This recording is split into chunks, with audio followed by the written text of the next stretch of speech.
So basically labour department के बारे में आपसे कुछ जानकारी देनी है, शेयर करनी है। आपने देखा था कि मैं कुछ लेबर डिपार्टमेंट्स के डिस्ट्रिक्ट लेबर डिपार्टमेंट के ऑफिसेज में गया था और वहाँ पर मज़दूरों की लाइन लगी हुई थी। सुबह से लाइन लग जाती थी। ये वो मज़दूर हैं जो अपना रजिस्ट्रेशन, कंस्ट्रक्शन मज़दूर हैं जो गरीब मज़दूर अपना रजिस्ट्रेशन कराना चाहते हैं ताकि सरकार द्वारा दिए जा रहे मज़दूरों के बेनिफिट्स की योजनाओं का लाभ उनको मिल सके।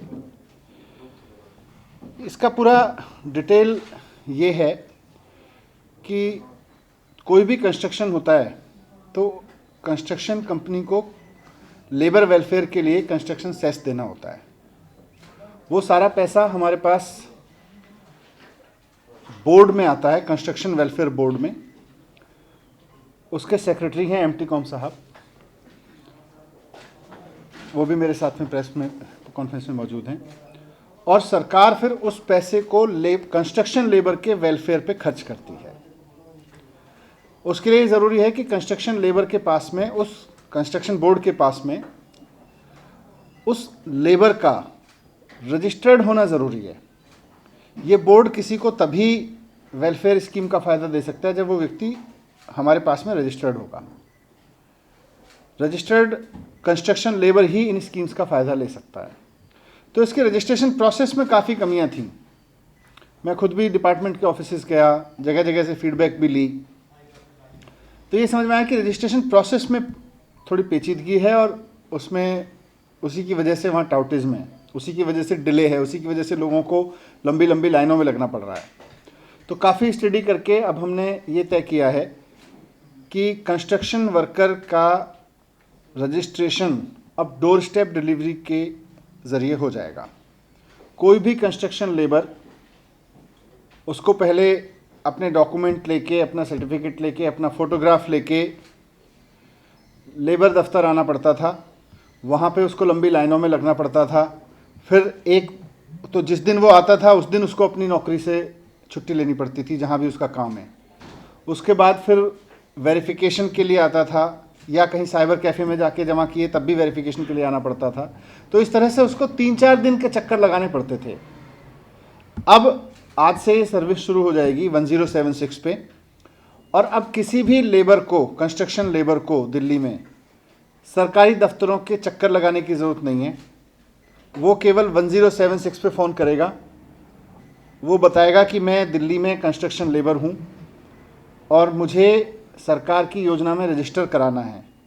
तो सरकार का एग्जीक्यूटिव उसके बताए टाइम के हिसाब से उसके घर जाएगा, उसके सारे डॉक्यूमेंट वहीं पे वेबसाइट पे अपलोड कर लेगा जो जो भी रिक्वायर्ड हैं, और उसके बाद हमारा वो जो प्रोसेस है वो हमारे पास आ जाएगा, सेक्रेटरी साहब के ऑफिसेज में, डिस्ट्रिक्ट ऑफिस में ही आ जाएगा, और वहीं से उसको अप्रूव कर दिया जाएगा ऑनलाइन।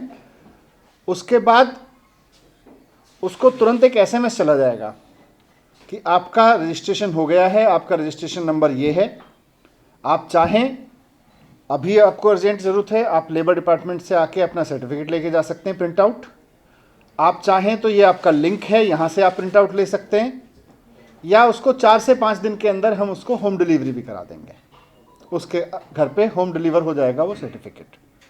तो इस तरह से एक बड़े वर्ग की ये समस्या थी दिल्ली में, जो कंस्ट्रक्शन लेबर है, जिसको धक्के खाने पड़ रहे थे अपने रजिस्ट्रेशन के लिए, और उसकी वजह से रजिस्ट्रेशन कम हो रहा था। हमारे अनुमान के हिसाब से, जो मोटा मोटा अनुमान है, लगभग 10 लाख लेबर ऐसा है जो कंस्ट्रक्शन सेक्टर से जुड़ा हुआ है।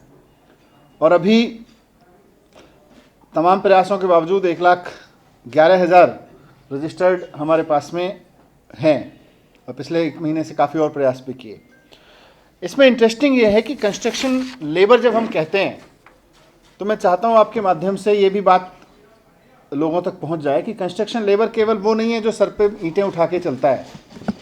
एक्ट के हिसाब से कंस्ट्रक्शन लेबर बेलदार भी है, सामान ले जाने वाला भी है कंस्ट्रक्शन साइट पे, कोई और लेबर है अगर कोई कंस्ट्रक्शन साइट पे काम कर रहा है, राजमिस्त्री भी है, पेंटर भी है, कंक्रीट मिक्स करने वाला भी है जो कंक्रीट मिक्सर का काम करता है, टाइल लगाने वाला, स्टोन फिटर वगैरह भी है, वाइट वॉश करने वाला भी है, पीओपी का काम करने वाला भी है, कंस्ट्रक्शन साइट पे काम करने वाला चौकीदार भी कंस्ट्रक्शन वर्कर है, प्लम्बर भी है, कारपेंटर भी है, इलेक्ट्रीशियन भी है, फिटर भी है।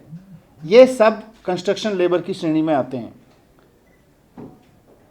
वेल्डर, शटरिंग, पंप ऑपरेटर, बार वाइंडर, ग्रेन ऑपरेटर, ये सब के सब कंस्ट्रक्शन लेबर की कैटेगरी में आते हैं। तो आमतौर पे जब हम कहते हैं कि कंस्ट्रक्शन लेबर वेलफेयर है तो ऐसा एक इमेज बनता है कि वो लोग जो चिनाई का काम करते हैं खाली या ईंटें ढोते हैं उस तरह के लोग ही हो सकते हैं।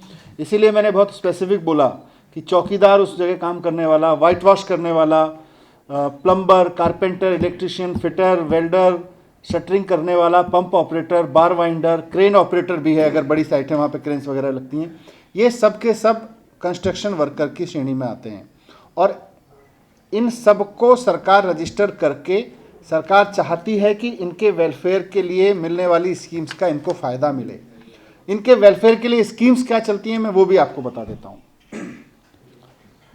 अपनी कोई भी मजदूर है अगर अपनी शादी के लिए या अपने बेटे बेटी की शादी के लिए 35,000 से 51,000 रुपये की मदद मिलती है इमीडिएट।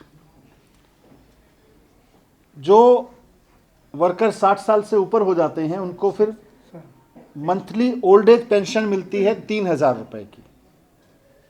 तो 3,000 रुपये की पेंशन भी अपने आप में एक बड़ी सहायता है वैसे समय पे।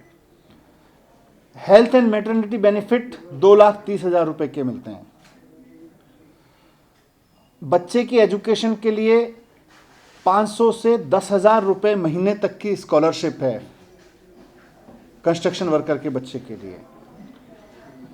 अगर किसी की एक्सीडेंट में डेथ हो जाती है तो 2 लाख रुपए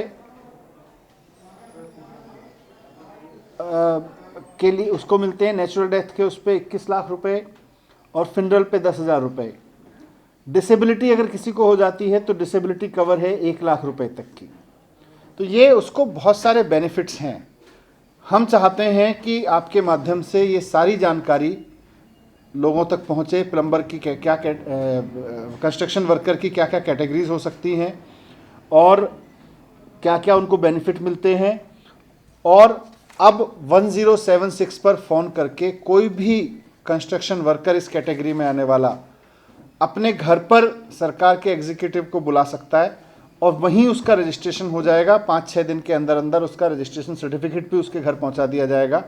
ये एक बड़ी वेलफेयर स्कीम है जो बड़ी सुविधा है लोगों के लिए लागू की है। मैं चाहता हूं आपके ज़रिए ये आम लोगों तक पहुंचे और इस काम में जुड़े हुए लोग गरीब लोगों का मदद कर सकें। सर, इसमें जो लेबर जो होगा वो अपने आप को कैसे क्लेरिफाई करेगा? मैं लेबर हूं और मैं इसमें नॉर्म्स में आ रहा हूं। इसमें हमने सेल्फ सर्टिफिकेशन लगा दिया है कि आपको इस कानून के हिसाब से उसको 90 दिन इसमें से कोई एक काम करते हुए होना चाहिए। साल में 90 दिन मिनिमम आपने ये काम किया हो तो आप लेबर हैं। वो इलिटरेट लेबर उसके पास वो ट्रैक कहां से आएगा? वो सेल्फ सर्टिफाई कर देगा ना कि भाई सेल्फ सर्टिफाई तो कर ही देगा एक एप्लीकेशन लिख के कि मैं सर फॉर्मेट हमारा लेके जाएगा। फॉर्मेट भी है हमारा, सहायक लेके जाएगा, वही उसे साइन करा लेगा।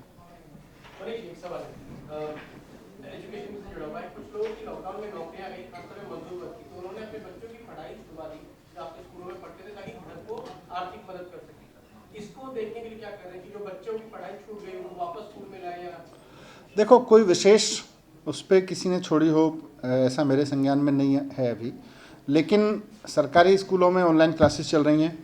सरकारी स्कूलों में कोई फ़ीस नहीं होती कि किसी व्यक्ति को बच्चे की फ़ीस के कारण पढ़ाई छोड़नी पड़े। अगर किसी का बच्चा प्राइवेट स्कूल में पढ़ता था तो हम खूब एंकरेज कर रहे हैं कि आप गवर्नमेंट स्कूल में एनरोल करा लीजिए, आसपास के किसी न किसी गवर्नमेंट स्कूल में एनरोल करा देंगे। और सरकारी स्कूल की क्लासेस भी इतनी लंबी चौड़ी बहुत पूरे दिन की तो है नहीं, किसी भी स्कूल की नहीं है।